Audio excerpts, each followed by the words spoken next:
പൂജയിലും പാദസേവയിലും വ്യാപൃതരായിരിക്കുന്ന പുഷ്പദന്തനും മാല്യവാനും നമ്മുടെയും ശ്രദ്ധാകേന്ദ്രങ്ങളാണെന്ന് അറിയുക. അടിയങ്ങൾ ധന്യരായി ദേവി, കൃതാർത്ഥരായി ദേവ. ഉമാമഹേശ്വര ദൃഷ്ടികൾ സർവദാ അടിയങ്ങളിൽ പതിക്കുന്നുണ്ടെങ്കിൽ അതിൽ പരം ആത്മസാക്ഷാത്കാരം അടിയങ്ങൾക്ക് കൈവരാനില്ല. അനുഗ്രഹിക്കണം ദേവാ.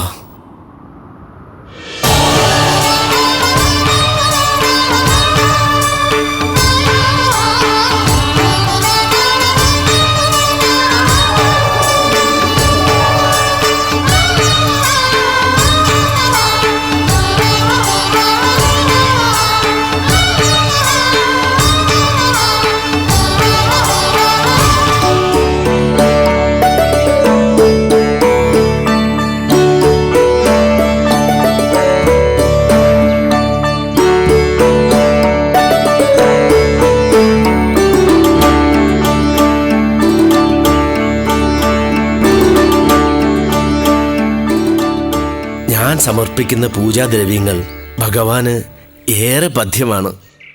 പ്രത്യേകമായ കാരുണ്യവും വാത്സല്യവുമാണ് മഹാദേവന് എന്നോടുള്ളത്. നിന്നോടുള്ള കാരുണ്യവും വാത്സല്യവും ഒക്കെ പെരുമാളിന് എന്നോടുമുണ്ട്. എന്നാലും നിന്നേക്കാൾ മഹാദേവന്റെ മനസ്സിൽ ഒരു പടി കൂടി ഉയർന്നു നിൽക്കുന്ന ഉത്തമ ഭക്തൻ ഞാൻ തന്നെയാണ്. വിഡ്ഢിത്തം പറയാതെ ചങ്ങാതി, നമ്മൾ ഒരുമിച്ച് കാഴ്ചദ്രവ്യങ്ങളുമായി ചെന്നാൽ ഭഗവാൻ ആദ്യം സ്വീകരിക്കുന്നത് നമ്മുടെ പൂജാദ്രവ്യമാണ്. പെരുമാളിന്റെ അനുഗ്രഹവർഷം ചൊരിയുന്ന നോട്ടം എപ്പോഴും നമ്മുടെ മുഖത്തായിരിക്കും. നിന്നെ വല്ലപ്പോഴും ഒന്ന് കടാക്ഷിച്ചാലുമായി, ഇല്ലെങ്കിലുമായി. ദേ മാല്യവാനെ, ഭഗവാന്റെ നാമം പറഞ്ഞ് നമ്മെ അപഹസിക്കരുത്, തുച്ഛനാക്കരുത്. പുഷ്പദന്തന്റെ നിർമ്മലമായ ഭക്തി നമ്മെ വല്ലാതെ പ്രീതിപ്പെടുത്തുന്നുവെന്ന് മഹേശ്വരനും ഉമാദേവിയും ഒരേ സ്വരത്തിൽ എത്രയോ വട്ടം അരുളി ചെയ്തിരിക്കുന്നു. നിന്നേക്കാൾ ഭക്തോത്തമൻ ഞാനാണെന്ന കാര്യത്തിൽ ഒരു സന്ദേഹവും വേണ്ട. വെറുതെ മേനി നടിക്കാതെ പുഷ്പദന്ത, മാല്യവാന്റെ മാല്യം നമുക്കേറെ പ്രിയങ്കരമാണെന്ന് ഭഗവാൻ എത്ര വട്ടം പറഞ്ഞിരിക്കുന്നു. പുഷ്പദന്തന്റെ ദന്തം ഇഷ്ടമാണെന്ന് ദേവൻ ഇതുവരെയെങ്കിലും മൊഴിഞ്ഞു കേട്ടിട്ടുണ്ടോ? പമ്പര വിഡ്ഢി. അത്രയ്ക്കായോ നിന്റെ പരിഹാസം? എങ്കിൽ നമ്മുടെ ഭക്തിയുടെ ശക്തി നിന്നെ ബോധ്യപ്പെടുത്താം. നാം നിന്നെ ശപിക്കുന്നു, നീ ഒരു ചിലന്തിയായി പോട്ടെ. എങ്കിൽ നമ്മുടെ ഭക്തി പാരമ്യം നിന്നെയും ബോധ്യപ്പെടുത്താം. നീ ഒരു ആനയായി പോകട്ടെ.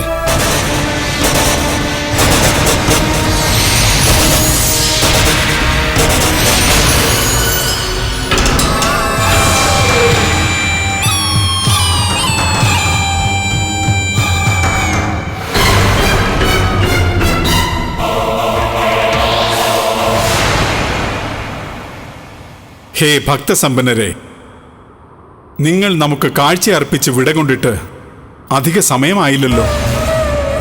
പുഷ്പദന്തൻ ആനയും മാല്യവാൻ ചിലന്തിയുമായി പോയോ? എന്താ സംഭവിച്ചത്? പ്രഭു, പുഷ്പദന്തന്റെ ശാപത്താലാണ് അടിയൻ ചിലന്തിയായത്. അപ്പോൾ പുഷ്പദന്തൻ ആനയായി പോകട്ടെ എന്ന് അടിയനും ശപിച്ചു.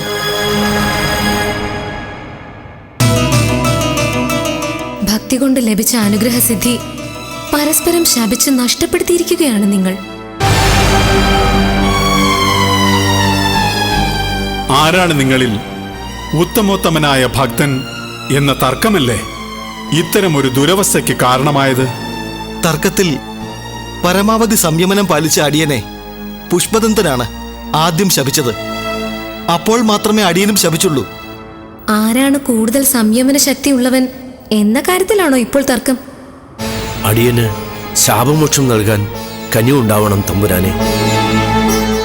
സംയമനം പാലിച്ച അടിയനാണ് ആദ്യം ശാപമോക്ഷത്തിന് അർഹനായിട്ടുള്ളത്.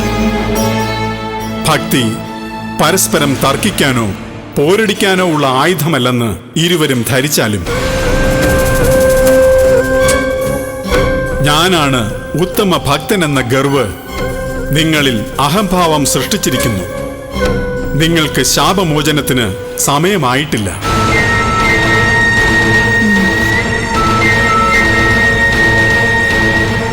ഇരുവരും ചോളദേശത്തേക്ക് പോകുവിൻ. കൽപ്പന പോലെ. കൽപ്പന പോലെ. അങ്ങനെ ചിലന്തിയായി മാറിയ മാല്യവാനും ആനയായി മാറിയ പുഷ്പദന്തനും ഭൂമിയിലെത്തുന്നു. ഭൂലോകത്ത് പല ഭാഗത്തും ചുറ്റിത്തിരിഞ്ഞ് ഒടുവിൽ അവർ ജംബുകേശ്വരത്തിലെത്തുന്നു.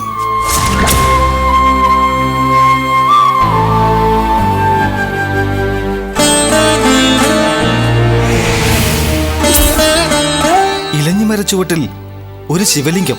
ഇലഞ്ഞിമരത്തിന് ജംബുമരം എന്നും പര്യായമുണ്ടല്ലോ. അതിനാലാകണം ഈ ദേശം ജംബുകേശ്വരം എന്നറിയപ്പെടുന്നത്. ഇത് വളരെ ശക്തിയുള്ള ശിവലിംഗമാണ്. ഇന്നു മുതൽ ഈ ശിവലിംഗത്തെ ഞാൻ പൂജിച്ചു തുടങ്ങും.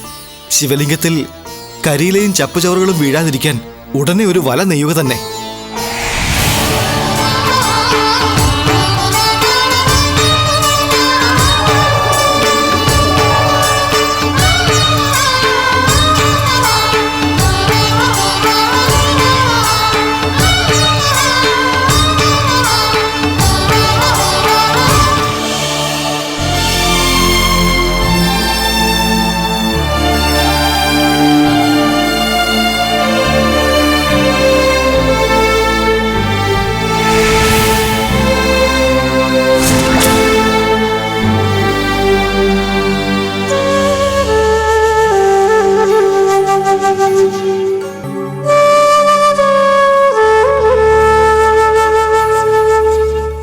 ജംബുമരത്തിൻ ചുവട്ടിലെ ശിവലിംഗം, ഇതിൽ നിത്യവും ജലവും പൂക്കളും അർപ്പിച്ച് പൂജ ചെയ്യുക തന്നെ.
നിത്യവും ഞാൻ വന്ന് ഭഗവാന്റെ വിഗ്രഹത്തിന് മേലെ വല തീർക്കുന്നു. വലനെയ്ത്ത് പൂർത്തിയാക്കി ഞാൻ മടങ്ങുമ്പോൾ ആരോ വന്ന് വല നശിപ്പിക്കുന്നുണ്ട്. ആരാണ് ആ ദൈവവിരോധിയെന്ന് ഇന്ന് കണ്ടുപിടിക്കുക തന്നെ.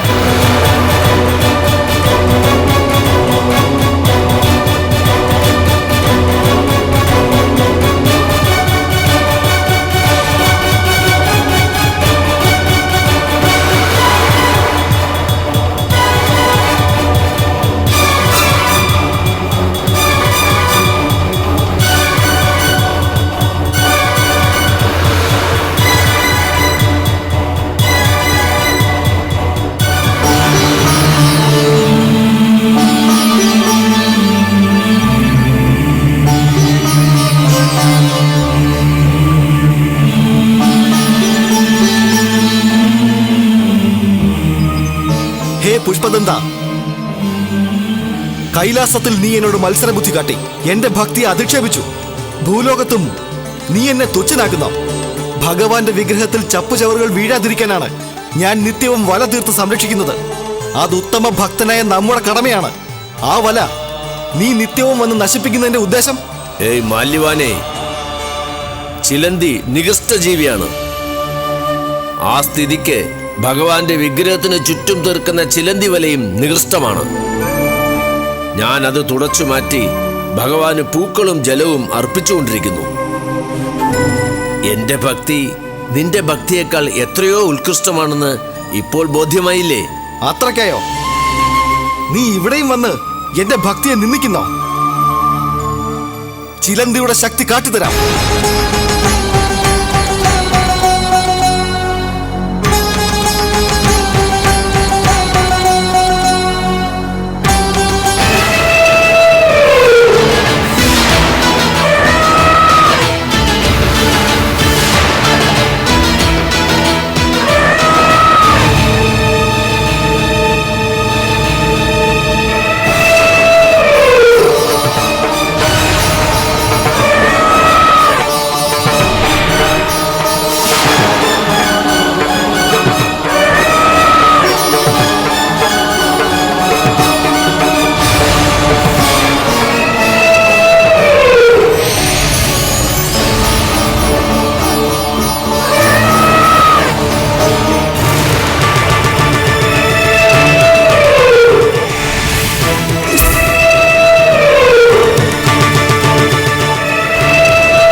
ഭഗവാനെ,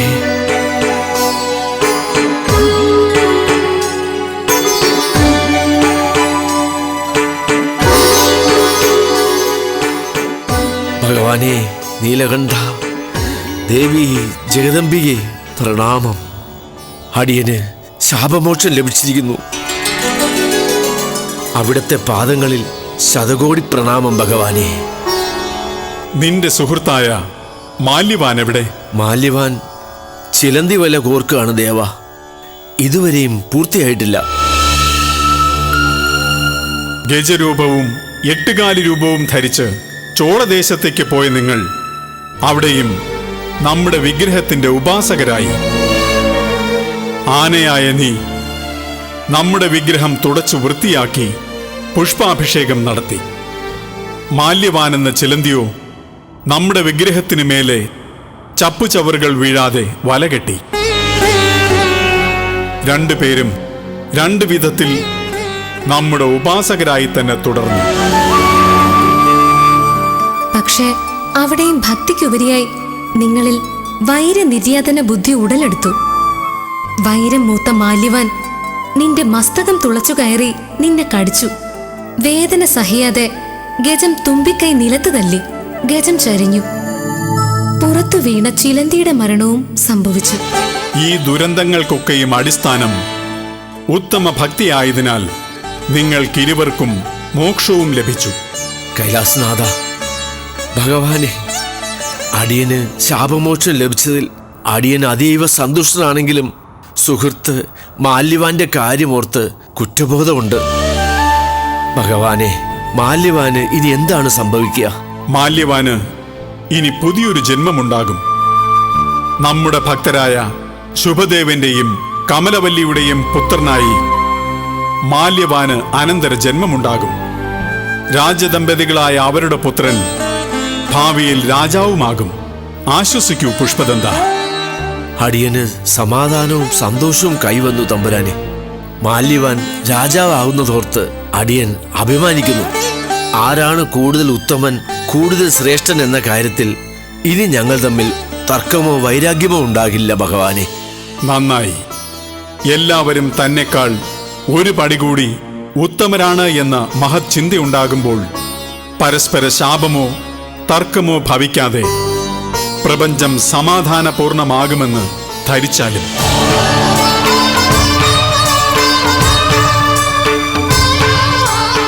മംഗളം ഭവിക്കട്ടെ.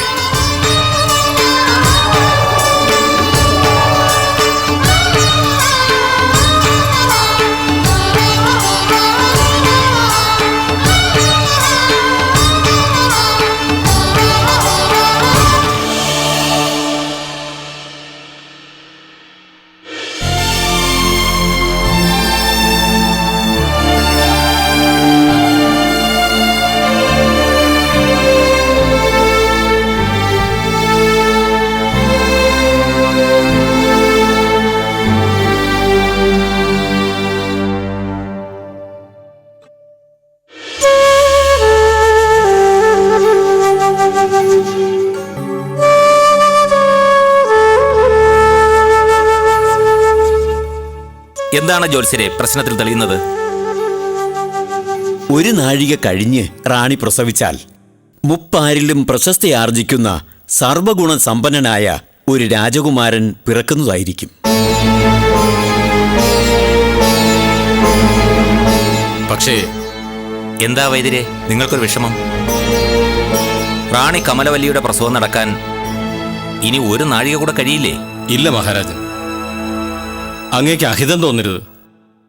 റാണി കമലവല്ലി തിരുമനസിനെ അടിയൻ പരിശോധിച്ചതിൽ നിന്നും അരനാഴികയ്ക്കുള്ളിൽ പ്രസവം നടക്കുമെന്നാണ് മനസ്സിലാക്കുന്നത്. അരനാഴികയ്ക്കുള്ളിൽ പ്രസവം നടന്നാൽ ആൺകുഞ്ഞായിരിക്കുമോ? ആണെങ്കിൽ അവൻ ഏതു പ്രകൃതക്കാരനായിരിക്കും? മഹാരാജൻ, അരനാഴികയ്ക്കുള്ളിൽ പ്രസവം നടന്നാലും പിറക്കുന്നത് ആൺകുഞ്ഞു തന്നെയായിരിക്കും.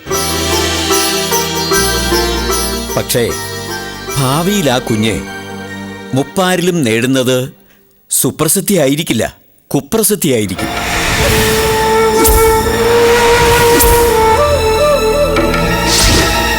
മനുഷ്യന്റെ ഒരു ഗുണവും ആ കുട്ടിക്കുണ്ടായിരിക്കില്ല. അവനിൽ നിന്നും ഒരു ശുഭകാര്യവും പ്രതീക്ഷിക്കണ്ട. മാത്രവുമല്ല, ഈ കൊട്ടാരത്തിന് സർവനാശവും ഫലം. അങ്ങനെ കൊട്ടാരത്തിന് സർവനാശം വരുത്തുന്ന ദുർമാർഗിയായ ഒരു സന്തതി പിറക്കാൻ പാടില്ല. സദ്ഗുണ സമ്പന്നനായ സന്തതി തന്നെ പിറക്കണം. അതിനെന്താണ് ഒരു മാർഗം? പ്രഗത്ഭനായ കൊട്ടാരം വൈദ്യര് തന്നെ ഒരു മാർഗം നിർദ്ദേശിക്കുക. അടിയൻ മാർഗനിർദ്ദേശം നൽകാം. പക്ഷേ സാഹസമാണ്, അപകട സാധ്യതയുമുണ്ട്. എന്നാലും പറയൂ, കേൾക്കട്ടെ. മഹാറാണി തിരുമനസിനെ തലകീഴായി കെട്ടിത്തൂക്കണം.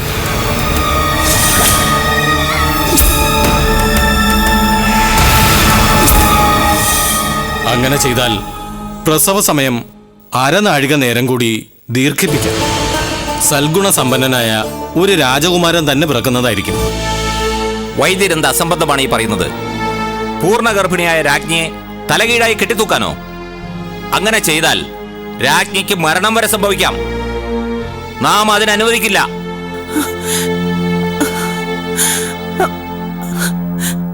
സർവവും മുടിക്കുന്ന ഒരു ദുഷ്ടപുത്രനെ പ്രസവിക്കുന്നതിനേക്കാളും ഭേദം മരണം വരിക്കുകയല്ലേ തിരുമനസേ? ദുരാചാരങ്ങൾ കാട്ടി ദുഷ്കീർത്തി പരത്തുന്ന ഒരു മകൻ ഓർക്കാൻ കൂടി കഴിയുന്നില്ല എനിക്ക്. തിരുമനസേ, തലകീഴായി കെട്ടിത്തൂങ്ങി നിൽക്കാൻ നാം തയ്യാറാണ്. നമുക്കതിന് സമ്മതമാണ്. നമ്മെ കെട്ടിത്തൂക്കാൻ കൽപ്പന നൽകിയാലും തിരുമനസേ? ഇല്ല, നാം കൽപ്പന നൽകില്ല. നീചമായ ഈ പ്രവൃത്തി ചെയ്യാൻ നാം അനുവദിക്കില്ല. സമ്മതിച്ചില്ലെങ്കിൽ ദുർമാർഗിയായ ഒരു മകനെ പ്രസവിക്കാൻ നാം ജീവിച്ചിരിക്കില്ല. പ്രാണത്യാഗം ചെയ്തിരിക്കും. സത്യം. തിരുമനസേ, റാണി കമലവല്ലി തിരുമനസിന് ദുർമരണം സംഭവിക്കുമെന്ന് പ്രശ്നവശാൽ കാണുന്നില്ല. തിരുമനസേ, പ്രശ്നവശാൽ അങ്ങനെ തെളിഞ്ഞ സ്ഥിതിക്ക് റാണി തിരുമനസിനെ തലകീഴായി കെട്ടിത്തൂക്കണമെന്നാണ് അടിയന്റെ അഭിപ്രായം.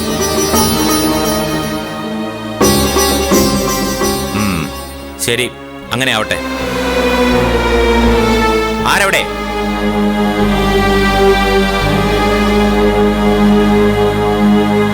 അടിയൻ. രാജ്ഞി കമലവല്ലിയെ അറയിൽ കൊണ്ടുപോയി തലകീഴായി കെട്ടിത്തൂക്കാൻ വേണ്ട ഏർപ്പാടുകൾ ചെയ്യുക. കൽപ്പന പോലെ. കൂടെ ചെന്നാലും